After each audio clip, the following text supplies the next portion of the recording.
I woke up to the sound of a diesel engine coughing outside my bedroom window, which for someone who lives at the dead end of a gravel road 2 miles off the main highway is about as normal as spotting a giraffe on your front porch. I pulled on jeans, grabbed my coffee mug, and stepped out barefoot onto the porch because, again, this is my land and shoes are optional. What I saw made me stop cold. 2 work trucks, a skid steer, 3 guys in reflective vests were unloading what looked like concrete bases, those heavy ones they use for mounting street lamps. And they weren't just near my property line, they were smack in the middle of my driveway, my private, dead-end, middle-of-nowhere driveway. I raised a hand, more confused than angry at that point. "Hey," I called out, "you guys lost?"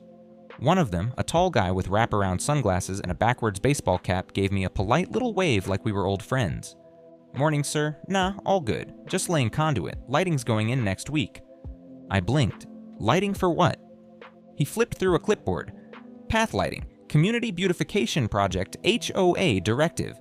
Now, there are many things I don't subscribe to: streaming services with commercials, Thanksgiving with cranberry sauce from a can, organized religion, but top of that list is any entity that thinks they have a say over what I can or can't do on land I paid for with actual money. "I'm not in the HOA, I said, walking closer. "My land's private, always has been." He squinted at the clipboard. "This says approved by a Caleb Rhodes." "That's me," I said, pointing to myself, "and I definitely didn't approve anything." He looked uncomfortable then, glancing back at the other 2 guys who suddenly became very interested in adjusting absolutely nothing on their equipment.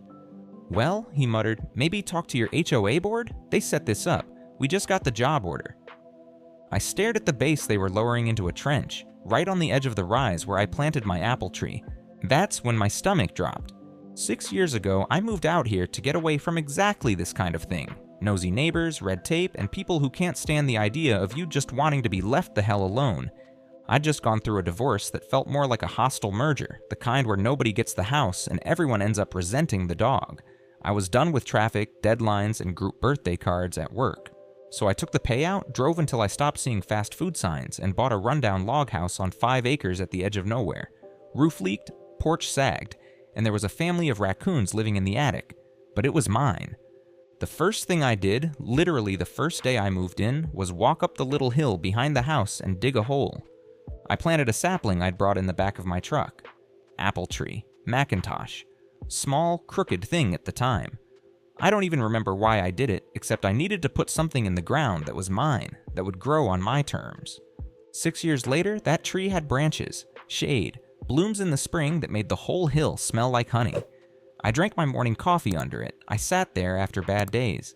It was the one thing on this property that felt completely separate from everything else I'd left behind. And now someone wanted to plant a light post next to it?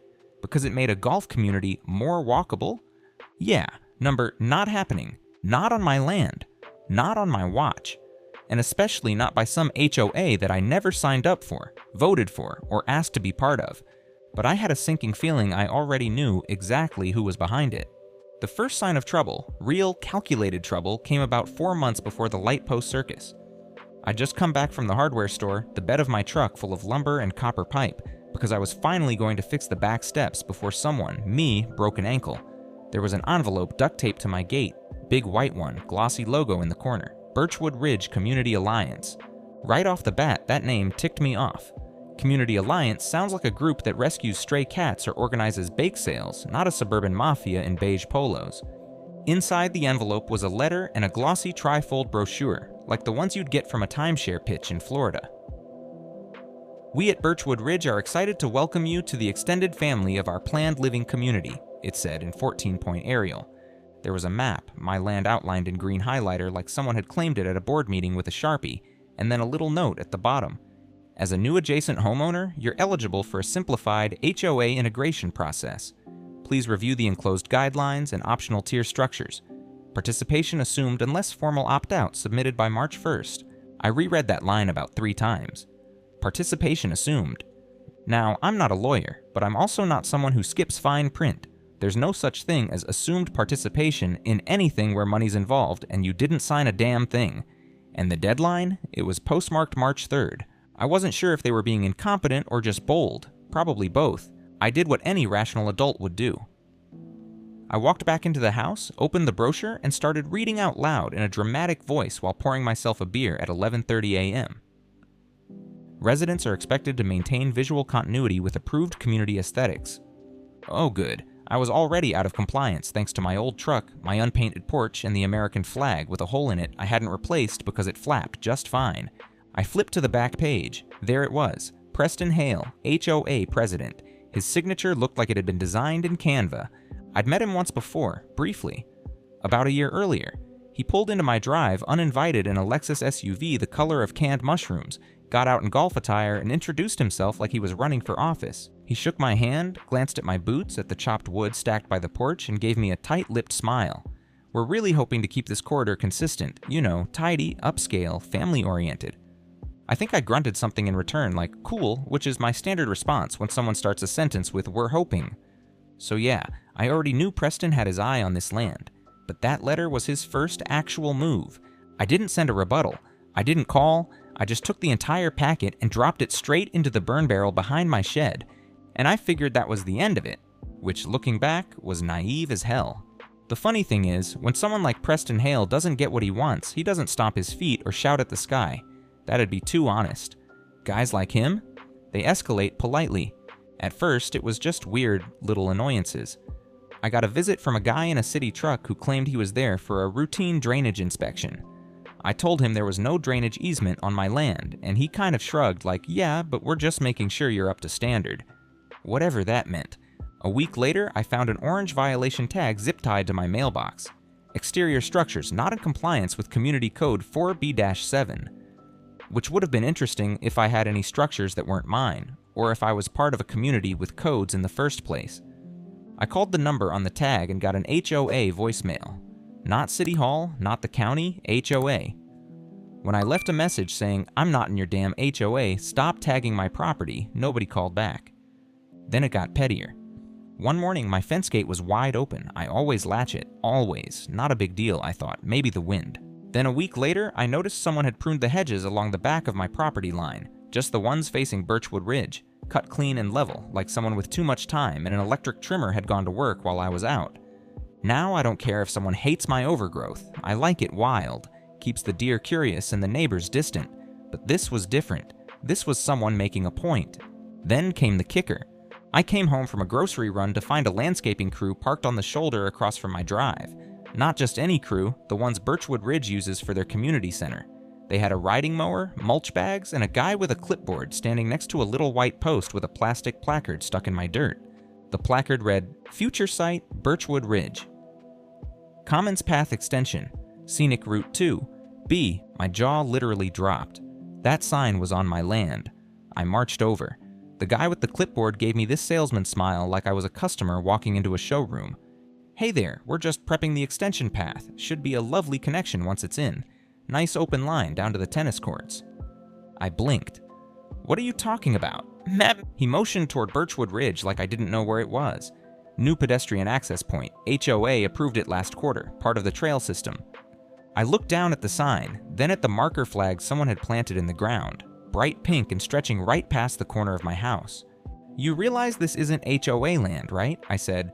This is my property, private, paid off, not subject to your stupid trail system. He hesitated just for a second, then gave me the classic cover-your-ass response. Well, sir, we were told this was common ground. You'll want to speak with the HOA board directly if there's an issue. And then, just like that, he gave the nod and the crew packed up. Left the sign, though, like a calling card, or a dare. That night, I walked up to the hill behind the house like I always did, stood under my apple tree, looked down at the flags still fluttering in my soil. One of them was 6 feet from the base of the tree. It had been blooming early that year, white flowers, little bees buzzing around even in the cool air. And for a second, I felt something tighten in my chest. I'd planted that tree when my life felt like it had been torn down to the studs, and now they were trying to cut a walking path through it. It wasn't just about easements anymore, it was about control. Preston wasn't trying to negotiate for the land, he was trying to normalize the idea that it was already his. They hadn't just crossed a line, they'd installed solar lights on it. The next morning, I tried to do the mature thing. I brewed a strong cup of coffee, put on my Talk to People shirt, clean flannel, no holes, and called the number listed on that glossy HOA brochure, the one I'd pulled out of the trash just to prove a point. The woman who answered sounded like someone who smiled with her teeth but not her eyes. Birchwood Ridge Community Alliance, this is Lauren. How can I assist you today? Hi Lauren, my name's Caleb Rhodes. I live just east of your development, off Sweet Birch Lane. I need to speak with someone about some unauthorized work on my property. There was a pause. Are you a Birchwood resident, sir? Nope, that's the problem. Another pause. I could practically hear her blink. Hold, please. A minute later, I was transferred to someone who introduced herself as Operations Director for the HOA. Fancy title for a secretary who sounded like she had a headset and a grudge. I explained calmly that there were trail markers and signage placed on my private land. I laid out the timeline, mentioned the unauthorized landscaping, and politely asked that they remove all materials immediately and refrain from further activity unless and until they could prove they had jurisdiction, which they didn't. She was very professional, sympathetic even.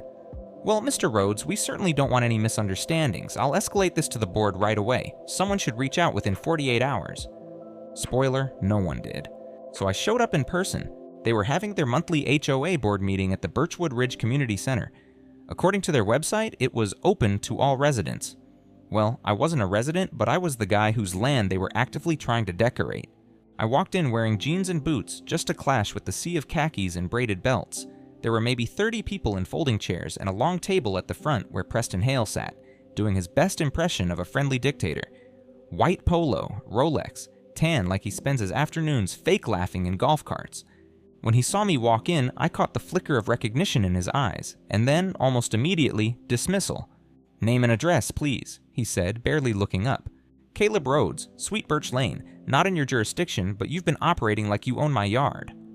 The room went quiet.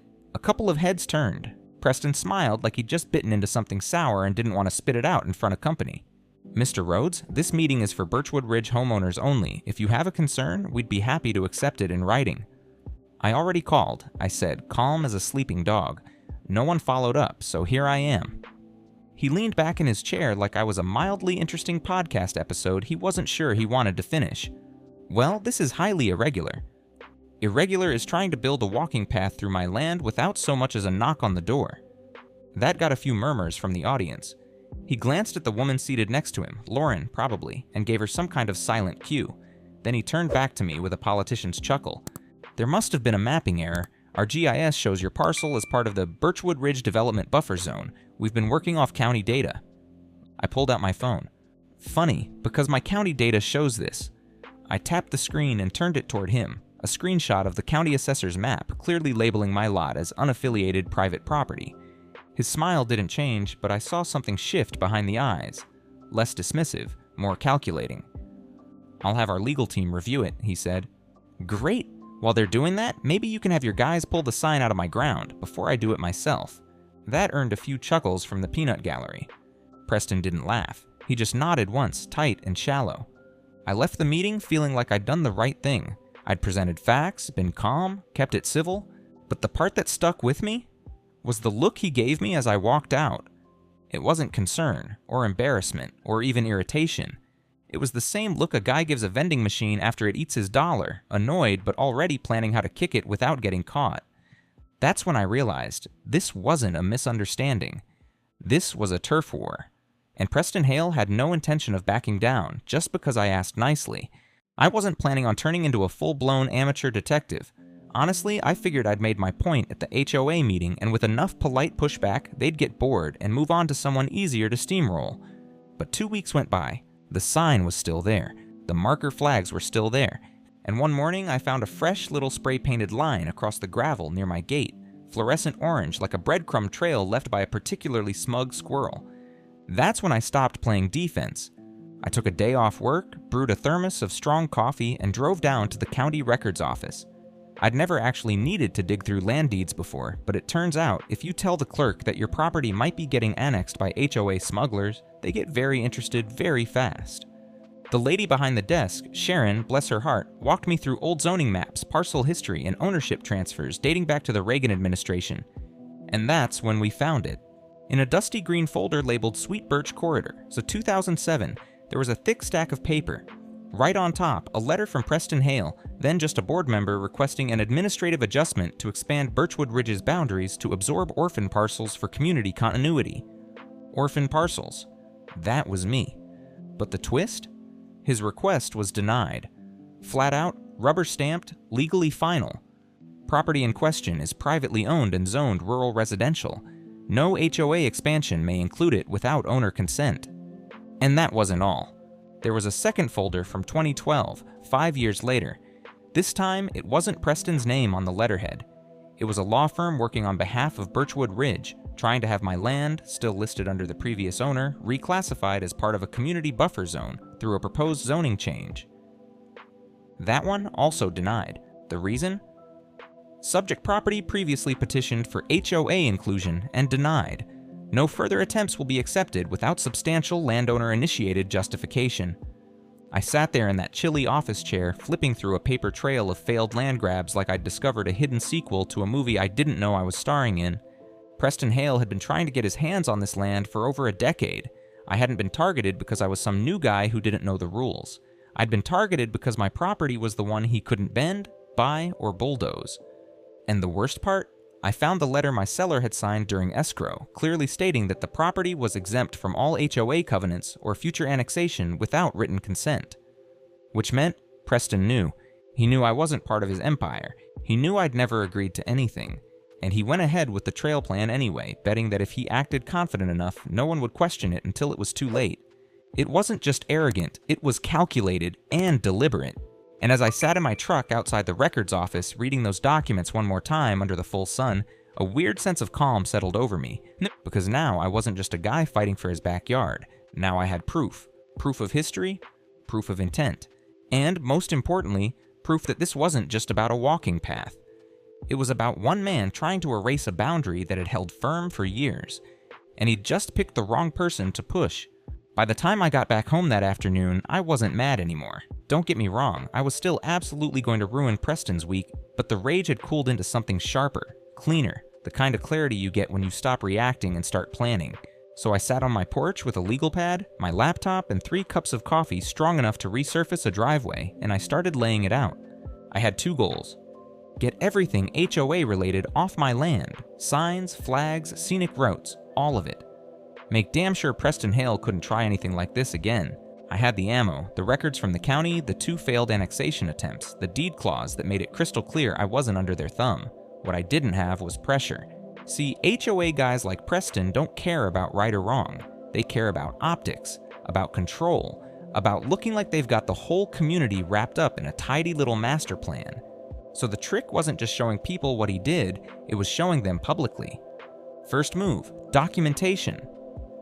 I scanned every single paper from the county office, zoning maps, rejection letters, that glorious no further attempts will be accepted. Notice with the county seal right at the top. I snapped photos of the marker flags, the sidewalk chalk lines, the birchwood sign still sticking out of my soil like a middle finger, even the HOA violation tag they'd stuck to my mailbox.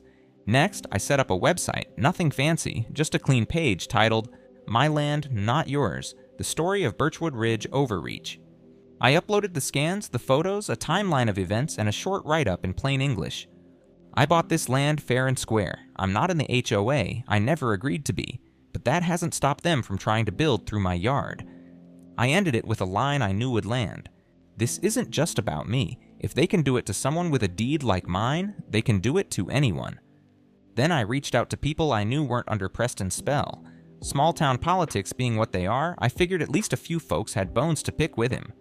First was Joel, a guy I'd met through a neighborhood fix-it group on Facebook.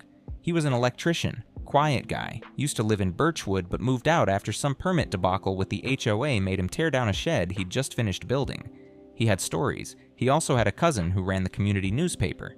Then there was Melissa, used to be on the HOA board, left on not-so-friendly terms. She still lived in Birchwood and was very, very happy to forward my website to some current residents who, in her words, had about as much patience for Preston as a cat in a rainstorm. Finally, I made a call to someone I hadn't spoken to since the week I moved in, Denny, the guy who sold me the house. He picked up on the first ring. "Let me guess," he said. "Preston still trying to steal the east lots?" I laughed. "Yep, and this time he ran into me." "Then I already feel sorry for him," Denny said, and gave me the number of a land use attorney he'd used during his own fight with the HOA years ago. That night, I sent the lawyer a clean packet of all the evidence, plus a cease and desist letter draft I'd cobbled together using every free legal template I could find online. And then I waited, not passively. Oh no, I scheduled the letter to go out to Preston and the HOA board at 9 a.m. Monday morning via certified mail and email. At the exact same time, I hit publish on the website and posted the link in the town's most active Facebook group, Willow Ridge Locals, News, Lost Dogs, and HOA Bullshit. The caption was simple: anyone else tired of Birchwood Ridge acting like it owns everything? Here's what happened to me. Then I closed the laptop, poured myself a small glass of bourbon, and walked up to the hill. The apple tree was still holding on. Few scuffed branches, but plenty of green. I brushed my fingers along the bark and looked out over the land. My land. I didn't know exactly how Preston was going to respond, but I knew one thing for sure. By the time I was done, he wasn't going to like how public this got. The thing about going on offense is, you only really get one shot at landing it clean, and I wanted this to hit like a dropped piano. Monday morning, 9 a.m. sharp, my cease and desist email dropped into Preston's inbox, the HOA's general address, and the inbox of their legal firm, along with a shiny PDF attachment titled Documented History of Unauthorized Birchwood HOA Encroachment, Property of Caleb Rhodes. Attached, 30 pages of zoning maps, county rejection letters, timestamps, photos, and the line from the deed that basically said, "This land is more untouchable than your grandma's wedding china." But that wasn't even the fun part. See, 5 minutes later, my website started spreading.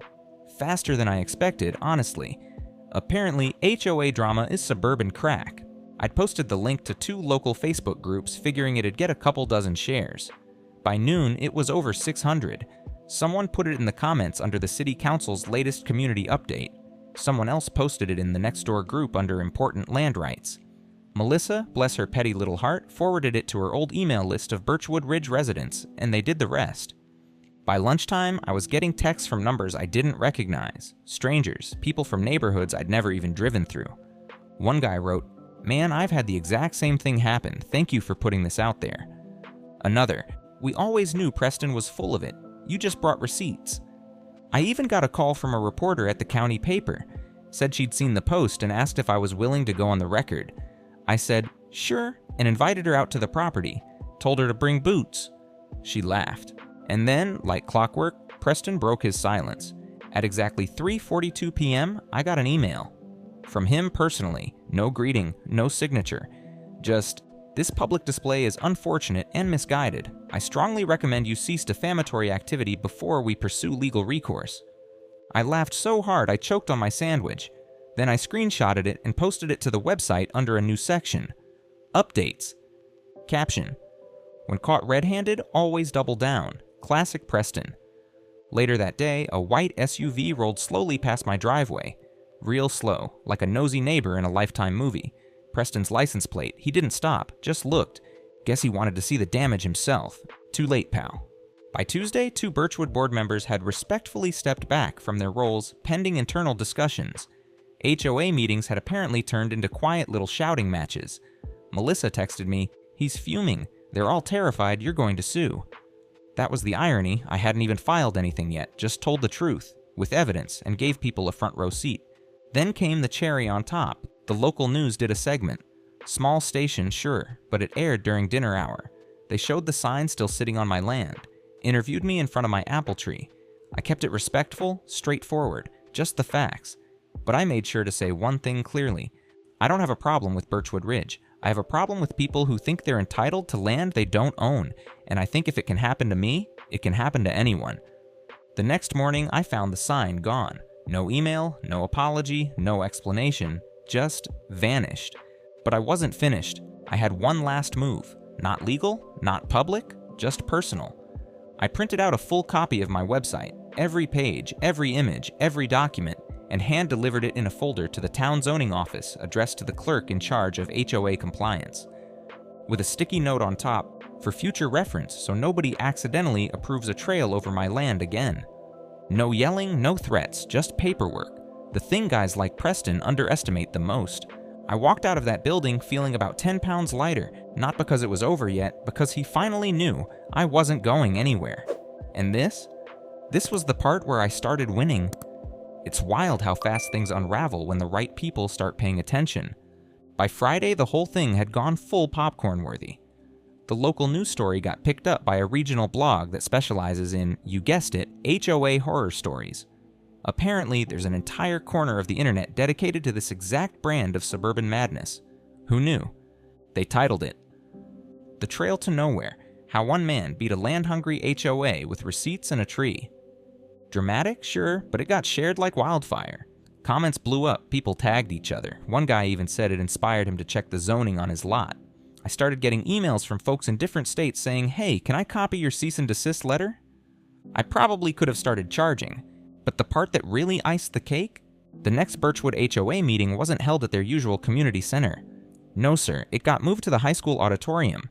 Why? Because too many residents RSVP'd. You read that right, RSVP'd to an HOA meeting. That never happens unless someone's getting booted or someone's going down. Melissa texted me an invite like it was fight night. "You should come," she wrote, "but sit in the back. You'll want to see his face." So I did. Not because I cared about the vote, I already knew how it was going to go, but because sometimes when you plant the seed, you deserve to see the fruit grow. I walked in 5 minutes before it started. The place was buzzing like a PTA meeting after someone suggests banning Halloween. Preston was at the front, trying to maintain his usual smug posture, but the cracks were showing. He kept adjusting his mic, rubbing his neck, sipping from a bottle of water like he was trying to stall his own funeral. Then the questions started. First it was polite. "Can you explain what happened with the Sweet Birch property?" Then less polite. "Why weren't we told there was no legal basis for expanding that trail?" Then someone asked the big one, "Did you intentionally leave out the prior denials from the county when presenting this plan?" That was when he stopped talking altogether.